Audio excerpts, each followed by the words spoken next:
Hey, hi, hello, welcome back to my channel. How you guys doing? So this is future Percy. Hope y'all are well. I'm not, and that's okay. I just wanted to pop in here to let you guys know, yes, November passed. We're in December already. I'm aware. We're a few days late because I wanted to like collect my thoughts on this whole experience. And that's gonna be at the end of the video. Just me like reflecting on this past month and what did I learn going forward. But I want to take a few days to reflect on that, so I just wanted to let you guys know I didn't forget. And now back to your regularly scheduled program to know if Percy made it or not to her word count at the end of November. Hey, hi, hello, welcome back to my channel. I'm Percy. How you guys doing? So it's Black Friday. It is November 29th and I haven't written a damn thing in a week. Interesting how that happens.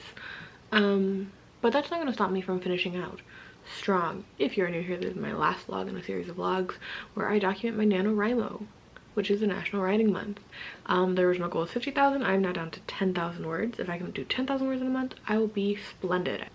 And the reason why we decreased the word goal is because I am a chronic pain girly. We had a huge cold front here in California and it knocked me on my ass. So yeah, I think you're all caught up. I'll add bits and pieces on the screen for context if I start talking about anything. That way no one's ever really lost. But the playlist will be linked with the other 3 or 4 vlogs that I've done this month. But yeah, let's get to writing. Okay, so even though I haven't done a lot of physical writing because of Thanksgiving plans that just got really convoluted very last minute, that doesn't mean I haven't been doing a lot of thinking. I've been doing a lot of thinking. And I have some major changes to make to my characters. First, starting with Briar, who is one of the main characters. We have our main girly, her name's Bug, the love interest Orson, and his sister Briar. Those are like three main friends. And Briar originally was going to have fibromyalgia. I have fibromyalgia. It's a very new diagnosis. And I had planned for Briar to have it beforehand. But in this past month, with these pain flares happening, I found it oddly inspiring. Hold on, let me change my battery so I don't feel like I have to rush out this entire thought and not make sense. Give me 1 second. Framing's different, I don't care. But, so Briar was originally supposed to have fibromyalgia, right? I kind of came up with that idea when my pain first started and before I had a diagnosis, because I wanted, if you're an artist, when something happens to you that you need to like mentally process, there are times where you're like, I need somewhere to put this, and Briar was my place to put my chronic pain issues, right? Just a space where I could talk about it and talk through it and explain a small glimpse into my issues that I was having. It wasn't going to be like a huge part of the story.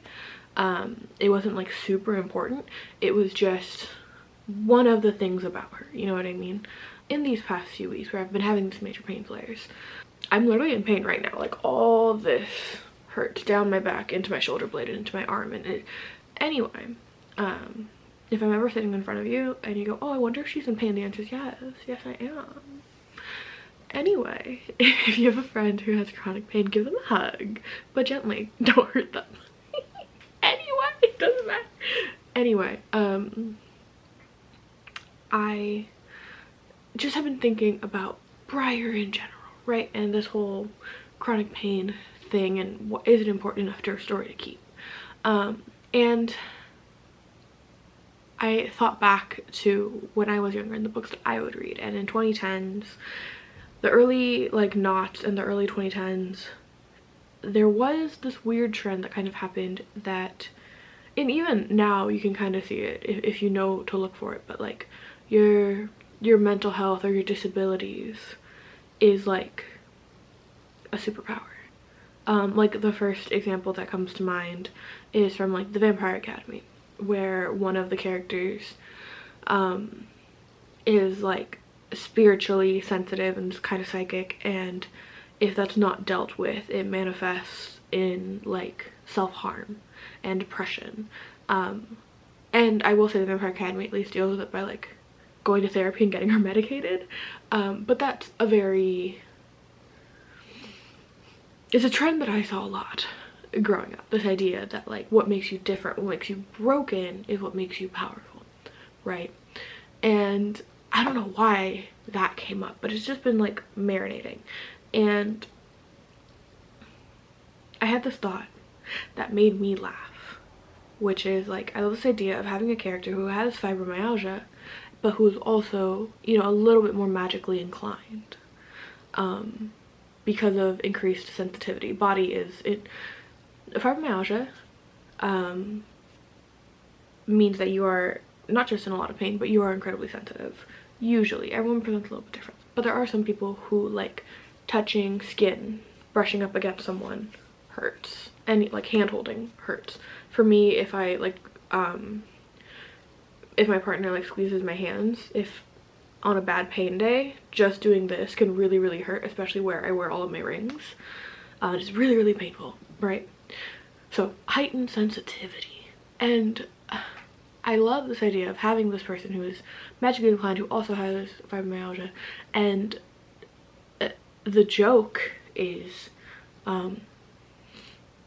no, you don't have this hypersensitivity, you don't have this magical inclination because of your hypersensitivity, but since you have your hypersensitivity, God feels bad for you and gave you magical inclination. You know what I mean?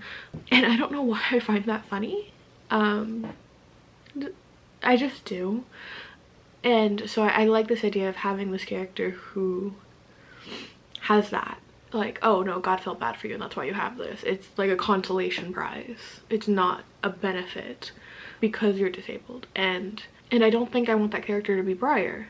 And Briar can still have chronic pain. Briar can still have fibromyalgia. Briar can have anything.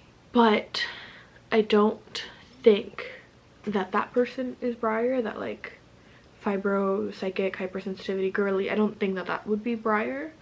Using girly as a gender neutral term there, but that makes me not want to make her have fibromyalgia. You know what I mean? I don't want to have multiple characters who have fibro just because I have fibro. And so with that in mind, I think that changes a few of Briar's motivations, because now it's like her starting off point happened at a doctor's office, right? Everyone has, okay, a story happens when someone comes to town or someone leaves town, right? Her coming to town, like her jumping off point, her reason started at a doctor's office.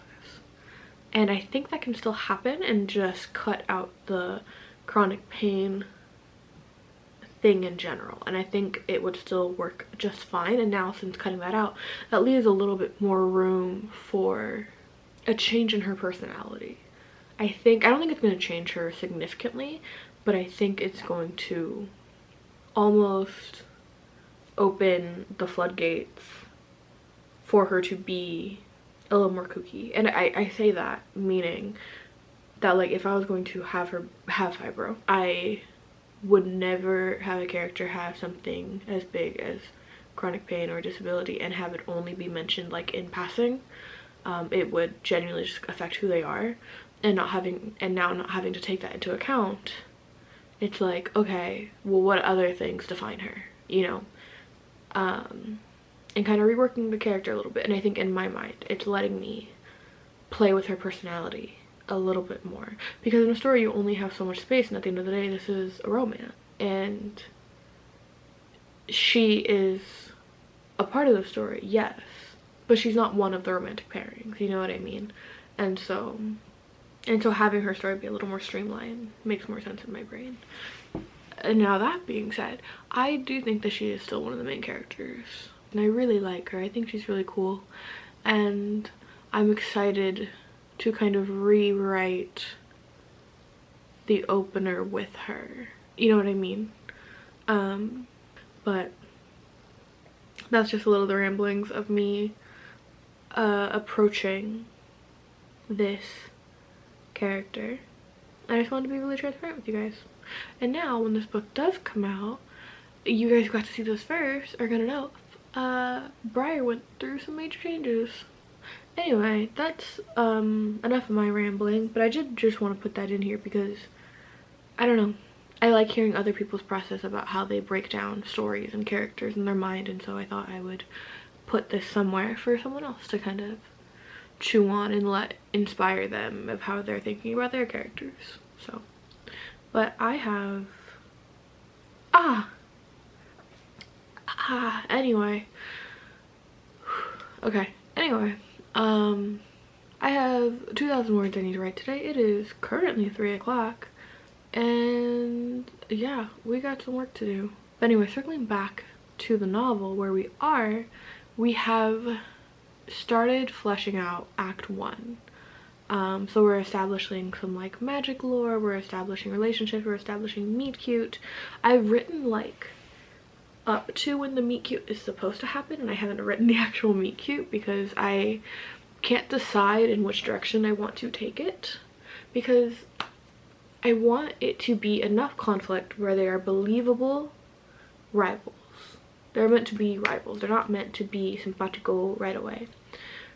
So I want that to be believable, but I also don't want it to be like too believable where it's like, oh, I actually don't like Orson, you know what I mean? Especially if we're reading from Bug's point of view. A problem I often have when reading romance novels is I tend to like the main character so much where I'm like, oh, this is like a friend of mine, I love her, and then not like the male love interest, usually because like he's too boring, you know, and it's because we're only seeing from her point of view, we're not seeing from his, so we only see what she sees, and well, we don't all that have the same taste, you know what I mean? So that's what I'm trying to avoid. I want him to feel like an approachable boy next door that you can, who has faults but can actually lead a romance novel, you know? Anyway, I'm gonna get to writing. I think I got all my thoughts out. We'll see. Okay, hello. So I've gone into bed because I'm hurting. I'm under a heat pad. This normally has a cover on it, but I think my cat might have peed on it. You didn't need to know that. I'm in bed because I'm hurting in my pelvis very badly. But update, I got about 100 words in before I realized I don't know what I'm talking about, because I'm having her drive from her house down to the downtown area of a small town where their farmer's market is happening, right? Quaint, cute, pretty, that's all fine and dandy. I have no idea what it looks like. So I was gonna get my iPad and I was gonna sketch it out because I don't have anything else to sketch out with, and then my iPad was dead, so I was charging. And I was like, okay, I'll go to the bathroom, and then I had an issue with my tampon, and blah blah blah blah blah. It's been a grand total of a couple hours of me making a word and going back, and making a word and going back, and making 3 words and then going back 2. So that's where we are right now. Probably gonna take a break to eat some dinner and talk with Wub and kind of talk out kind of a few more details about this that I can't talk to you guys about because Wub does know like all the spoilery important things. Wub being my partner who knows everything about everything that I write because I love him. And anyway, but he should be on his way home from work soon, and I'm gonna be able to chat his ear off about my thoughts, and that should help. And I know he's gonna be tired, so he's probably gonna take a nap, and I'm just gonna keep writing. So check in with you later. What if I make tea? Tea is like a writer thing to do, right? I think so. I would add a cardigan. This, okay, this is, I was gonna turn it off. This sounds really silly, but like I have this green cardigan.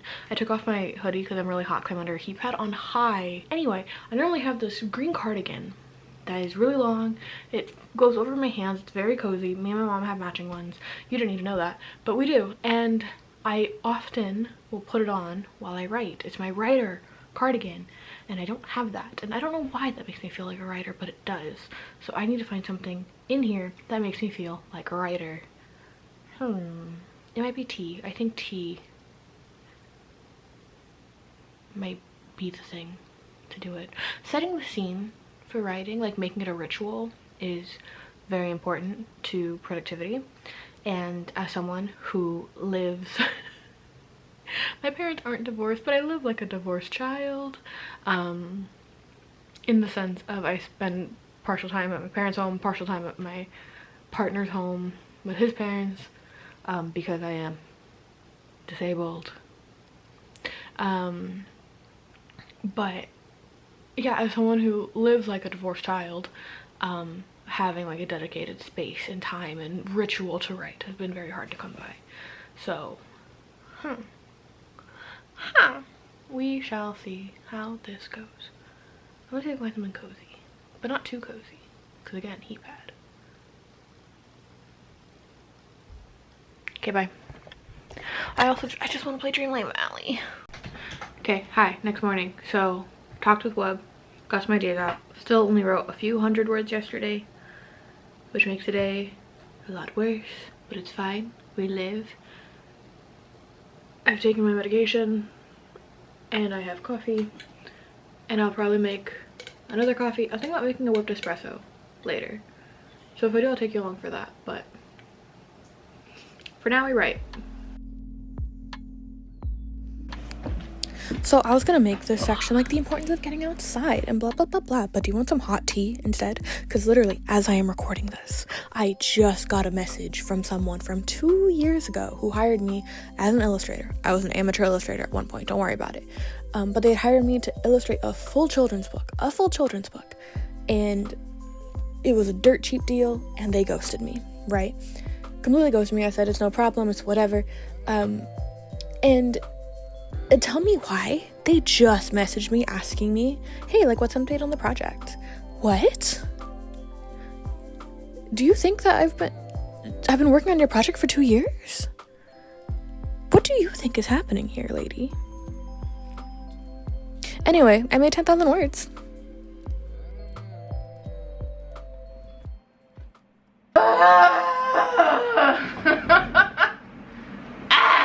What the fuck?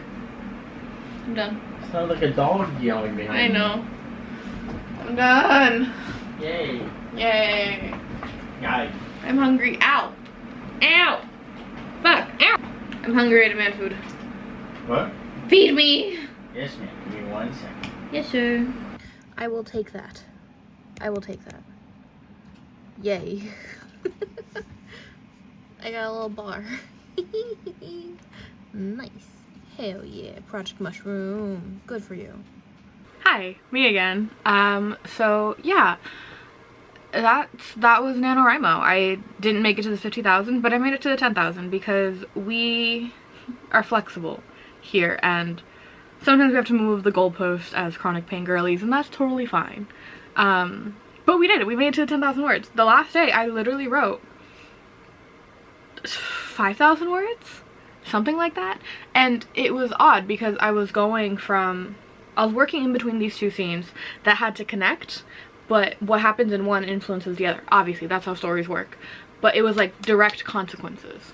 So I would write one, then go to this one, be like, well, this has to happen because I like how we wrote this point of conflict and this reaction, but it needs to be warranted. So what happened over here? And it was me just going back and forth for a very long time, and that's just how I made it to the 5,000 words. Eventually I got into the groove of it. Did I make it to the actual like connection point? Not quite. Close. I'm almost there. I've almost like weaved in my ends. But so that was like the last day. The 11th hour, if you will, of me mad dashing to make it to my goal.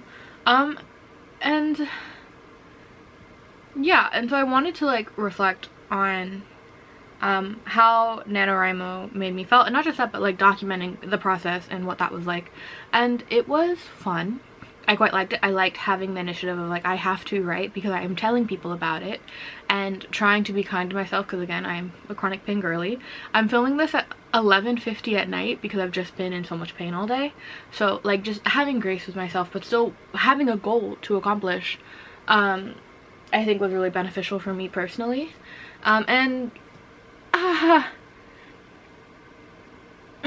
okay. And like I said, being able to share and to talk out my thoughts with you guys Sorry.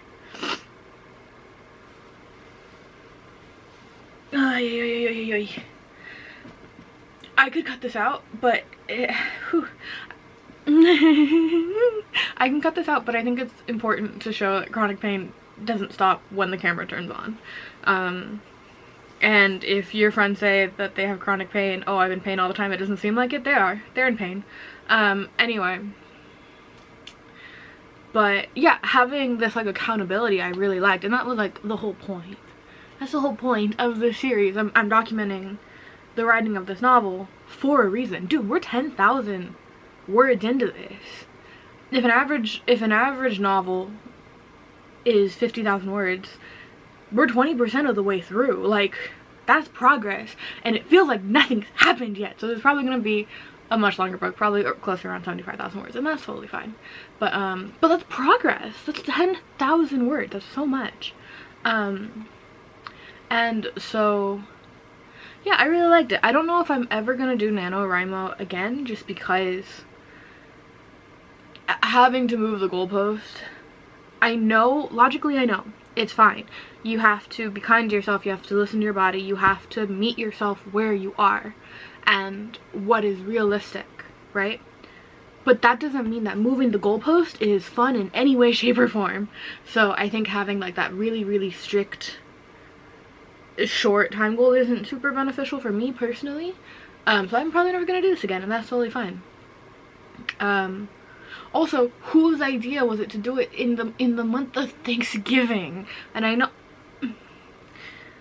know that's like an American problem. I understand Thanksgiving's only one day, but if you're Hispanic, the leading up to Thanksgiving is not one day. So yeah, the past few weeks have just been, especially since I split time with my partner's home and my home. We live 50 minutes apart, back and forth, Monday here, Tuesday there, Wednesday here, Thursday there, just going back and forth, just completely hectic. Yeah, I don't think I'll ever do NanoWriMo again. Am I grateful for the experience? Yes. Am I happy to have shared it? Very realistically and very transparently, also yes. And I think because I had so much fun like making these vlogs and talking out this like lore of the novel with you guys, I do think I want to try to have like a video check-in a month, like just throughout the month accumulate all of my writing moments and have like a 40-50 minute vlog of just talking through the writing process once a month. I think that'd be really, really fun. I think it'd be really nice. So I think that is going to be my next goal when it comes to working on Firefly. And I want to get really vulnerable with you guys for a second. Another reason why this vlog like took me so long is I got denied my disability claim, which sucked, and that put me into like a spiral. Like I spent the past 2 days crying over it, so that's another reason why this took so long to finish. And that's fine. We're going for an appeal. They denied me for something I didn't claim. It's weird. It's a whole error thing. They denied me for something that I never even put in my paperwork, so I have to go fight with them. But yeah, and all this to really say that like writing is hard and life is hard, and sometimes we move the goalposts and sometimes we don't make it, and that's totally fine, and sometimes we do make it, and that's also totally fine. But all the progress that we have made collectively, you and I, because if you're watching this, I'm sure that you tried to do NanoWriMo as well. All this progress that we did is still so much. Bro, I wrote 10,000 words this month. That is so many. That is so many. And even if you only wrote like 1,000 words or 200 words or 400 words, whatever it is, you're still making the attempt that most people don't do. Everyone wants to write a book and not many people sit down and actually do it. It is a hard thing. So any progress you make is worth celebrating. So let's take a moment. Good for us, dude. Like, frick yeah, fuck yeah. I told my friend that I want to learn to run a marathon one day, right? I know me sitting here like creaking and hurting is not indicative of that, but we're not gonna talk about that. But I want to learn to run a marathon one day because it's a hard thing that not everyone can do. and that not everyone tries to do because it's a hard thing. And my friend told me, bitch, you already wrote a book that is already a hard thing that not many people do. And I think about that a lot, that writing a book is a hard thing that not many people do. And just attempting it and planning it out and actually sitting down to write is something that not a lot of people do, because it's hard and not everyone has time for it. Not everyone wants to make time for it, because it's not only hard, it's vulnerable, it's embarrassing, and you have to be okay with sounding a little stupid at the beginning, you know? So if you attempted at all this month to make progress on your writing, I am proud of you. And yeah, I think those are really all my thoughts on NanoWriMo. And like I said, I'm excited to kind of keep this pace of sharing with you guys a video a month of here's all the progress that I've made. And being able to not feel like I have to film every single day, but like every other day, you know what I mean? So I can still make other videos for you guys. I'm actually working on a Nightmare Before Christmas video right now, which is really exciting and it's scratching my brain. Anyway, but yeah, I think that summed up all of my thoughts on NanoWriMo. And I hope that me sitting here yapping away was some comfort to you, kept you a little bit of company on these cold winter nights. I hope your dinner was delicious. I hope your laundry folded easier than you thought it was going to be. And I hope you have a great day. Subscribe if you just want to hang out. And if you don't, that's totally fine. See you maybe next time. I'm also still like working on the format of how I want these vlogs to go, because I don't super know like the structure that you guys like most. So if you have any thoughts at all, related to the vlog or not, but if you have any thoughts on them, let a girl know. Do you like the long yapping sessions? Do you want more just ASMR? Do you want more ASMR typing? Does any of my rambling make sense, or do I lose you guys at a certain point? Let me know, and let me know all of your passing thoughts down below. I'll see you guys next time. Bye. I feel like I should make a sign off at this point, honestly.